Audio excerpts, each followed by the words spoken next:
Here's something you probably believe about the placebo effect. It only works if you don't know it's a placebo. The second someone tells you, this pill has nothing in it, the trick is over, right?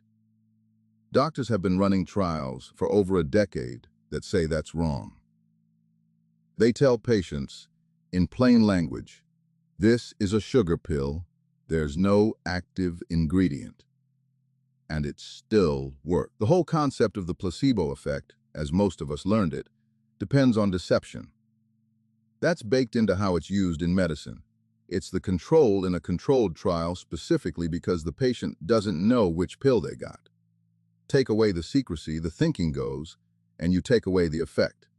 The mind can only be fooled if it doesn't know it's being fooled. That assumption is old, and it's not a fringe idea. It shaped research ethics rules, clinical practice, and basically every joke ever made about placebos. So what happens if you strip the deception out entirely? Tell someone up front, in writing, you're getting an inactive pill. Researchers actually built a name for this, open-label placebo, and they've been testing it for real. This isn't one lab, one study. It's a growing body of trials, going back to pioneering work out of Harvard, testing open-label placebos against conditions like irritable bowel syndrome, chronic lower back pain, depression, ADHD, even allergic rhinitis. One review looked across 5 separate studies, over 260 patients combined, and found the open-label pills produced real, measurable improvement, not identical to the deceptive version in every case, but a genuine effect, not nothing. And it's not just chronic conditions.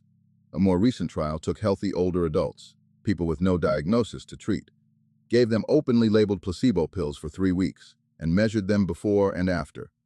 Memory scores improved. Physical performance improved.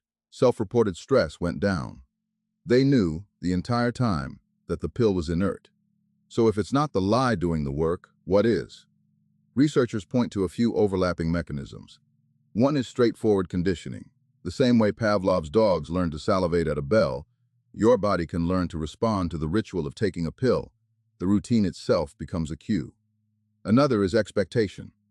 Simply believing improvement is possible, and being told honestly that placebo effects are real and physiological seems to matter on its own. A third, newer idea is that the brain is constantly predicting what's about to happen in the body, and the act of receiving treatment, the appointment, the packaging, the swallowing, updates that prediction, even without any active compound involved. Before this turns into just believe your way to health, let's be precise, because that's not what the data shows. Open-label placebo effects are generally real but modest. They tend to be smaller than the effect of an actual active drug, and they don't work equally well across every condition tested. Researchers also found the effect isn't just giving someone a sugar pill and saying nothing else. How it's introduced matters. In the actual trials, patients were given an honest explanation. They were told the placebo effect is a genuine mind-body response, documented in controlled research, and that a positive attitude helps but isn't required.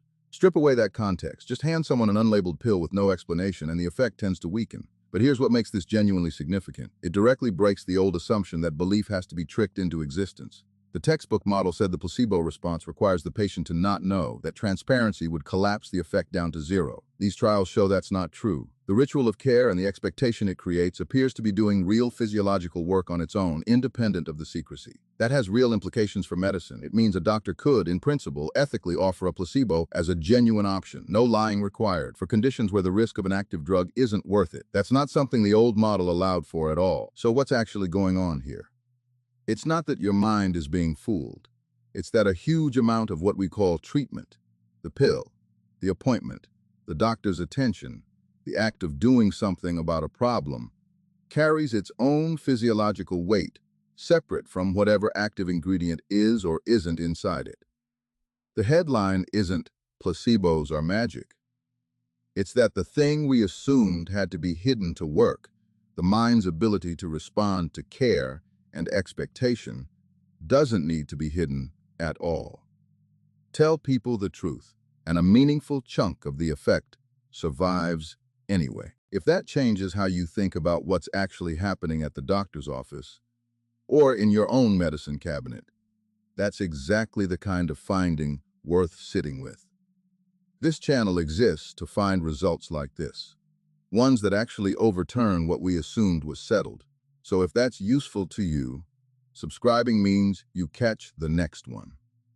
And speaking of things that survive, by breaking the rule we thought they needed, there's new research on aging muscle, showing the cells that make it through don't survive because they're the best at their job.